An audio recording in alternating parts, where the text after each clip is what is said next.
สบายดี FC บ่ได้เจอกันดนน่ะน้อคลิปนี้ข้าพเจ้าสิพาขี่รถ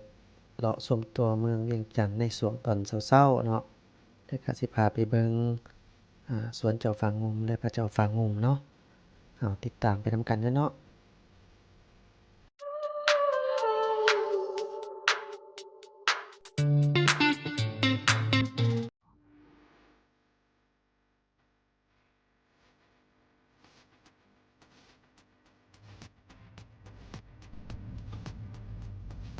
อันนี้แม่นหอประชุมแห่งชาติเนาะ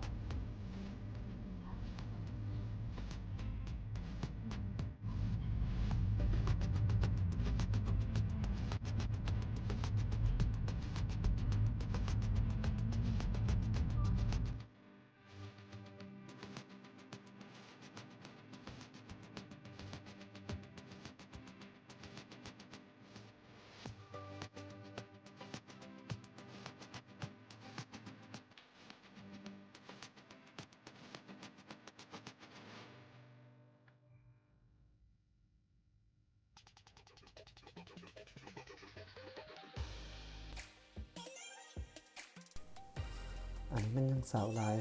จากแออัดหน่อยหนึ่งเนาะ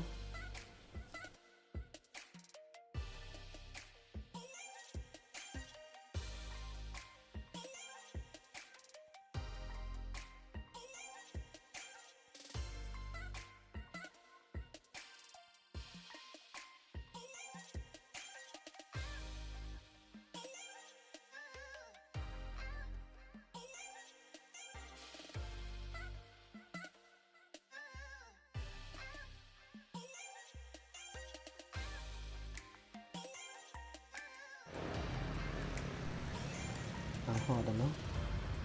อันนี้จะเป็นอยู่ลานเบื้องหลังเนาะ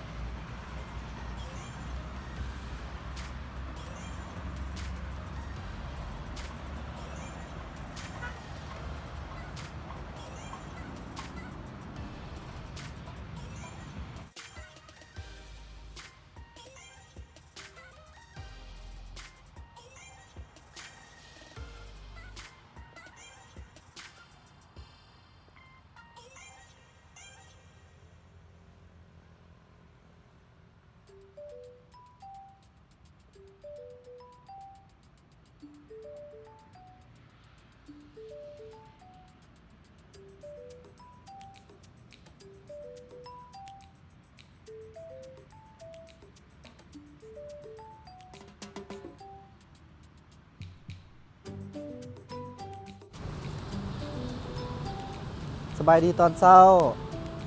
FC ทุกท่านบ่ได้เจอกันดนเนี่ยเนาะวันนี้พอดีข้าพเจ้าสิพาบรรดาทานมาเที่ยวส้มแถวอยู่สวนเจ้าฟ้างุ่มเนาะอยู่ทางข้าพเจ้าผู้ปั่นแม่นพระเจ้าฟ้างุ่มเนาะผู้ที่เพิ่นเป็นกษัตริย์ที่ว่าได้ถอนโฮมพื้นแผ่นดินลาวเนาะแต่ข้าวสมัยแต่ก่อนเนาะเพิ่นเป็นองค์ที่ว่าถอนโฮมแผ่นดินลาวให้มาเป็นปึกแผ่นกันเนาะต้องขอโทษหลายๆที่เว้าอาจจะคัดๆเกินๆหน่อยนึง มันยังเศร้าหลายเนาะตอนนี้เนาะช่วงเศร้าเด้อ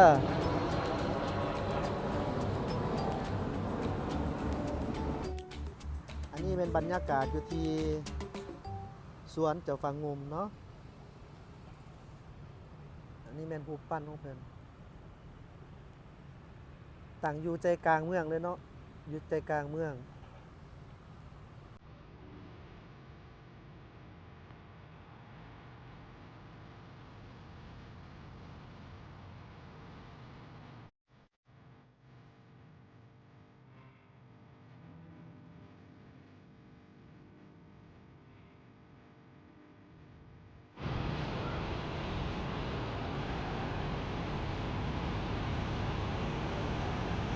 ตั้งองค์อาจงามสง่าเนาะเจ้าฟ้างุ่มเชิญอ่านประวัติย่อ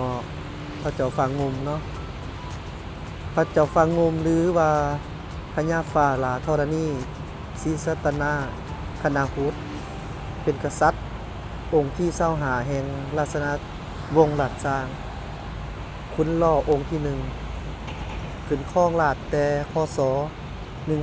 1353ถึงคศ1372พระองค์ได้ถอนโฮมหัวเมืองลาวที่อยู่กระจายกระจายเขาเป็นอันหนึงอันเดียวกันเอิ้นว่าอาณาจักรลาวดันสร้างพญาฝางงมเกิดเมื่อคศ1316ตรงกับปีมะโรงคศ1859ที่พระราชวังเสียงทองเป็นลูกชายของขุนผีฟ้าฝ่าเหี่ยวในขณะนั้นเกิดมีการขัดแย้งระหว่าง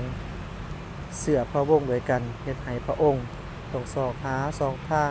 แก้ไขในปีคศ1339ตอนนี้อายุได้23ปีพระองค์ได้ชักชวนเอาสมัครพรรคพวกและบรรดานายทหารผู้จงรักภักดีลงเมื่อไต่ได้ชักชวนเอาพญาเผ่าเจ้าเมืองเวียงค่ำพญา3ล้านเจ้าเมืองศรีโคตะบองเพื่อขอร่วมมือในการแก้ไขปัญหาดังกล่าวแต่ได้รับการปฏิเสธพญาฝางงมนำพาพรรคพวกลงไปหอดจำปานครซึ่งเป็นอาณาจักรขอมได้ไปปรึกษาอยู่สำนักวัดพระมหาปสมันที่ทำหัวหาดดีพีต่อมาได้ไปหอดอังกอร์ท่มนครหลวงเขมรโดยมีเจ้าไสยวรมันปารามิสวนหรือซีจุนทะคองราชต่อมาพระองค์ก็ได้แต่งงานกับนางแก้วกัญญาธิดาของกษัตริย์ขอมอันนี้เป็นประวัติเปิ่นหย่อของเปิ่นเนาะเจ้าฝางงมมื้อนี้รู้สึกดีใจและก็รู้สึกสบายใจหลายเนาะที่ว่าได้มานบมาไหว้พระเจ้าฝางงมเนาะเพิ่นเป็นพระองค์ผู้ที่ตอนโฮมแผ่นดินลาวล้านสร้างเนาะตามอ่านประวัติหย่อของเพิ่นแล้วเพิ่นก็เป็นผู้ที่ว่าได้ทุ่มเททั้งสติปัญญาและก็เหือแห้งในการก่อสร้างประเทศชาติเนาะในการต่อโฮมประเทศชาติลูกหลานขอจะดึงบุญคุณเนาะสาธุเด้อกันเนาะ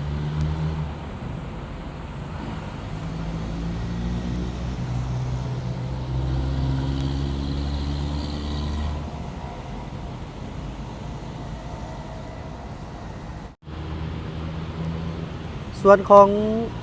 พระเจ้าฝางงมนี่มันตั้งอยู่ใจกลางนครหลวงเวียงจันทน์เนาะซึ่งอ้อมรอบเป็นเต็มไปด้วยถนน2ข้างทาง3ข้างทางเนาะแล้วก็มีตึกอาคารก่อสร้างที่ทันสมัยเนาะมีอันนั้นแม่นเส้นทางเป็นเส้นทางขึ้นลงเนาะอันนั้นมันเส้นทางลงเนาะอันนี้แม่นเส้นทางขึ้นเนาะฉะนั้นอยู่เขตนี้จะบ่มีการแล่นรถที่สวนกันเนาะมีแต่ผู้ที่จะต้องลงก็ลงไปเนาะผู้ที่ขึ้นก็ขึ้นไปคือว่าอ้อมหอบส่วนของเพิ่นแม่นเป็นถนนอ้อมหอบเนาะแต่ว่าส่วนของเพิ่นก็ค่อนข้างใหญ่สะอาดเสวยเนาะสะอาดดี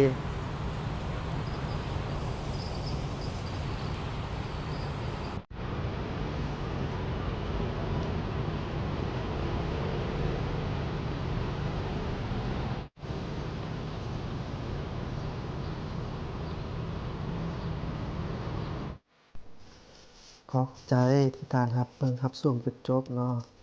แล้วก็ติดตามตลอดมาขอฝากขอฟังหน่อยเด้อช่วยกดไลค์กด Subscribe แหน่ขอบใจ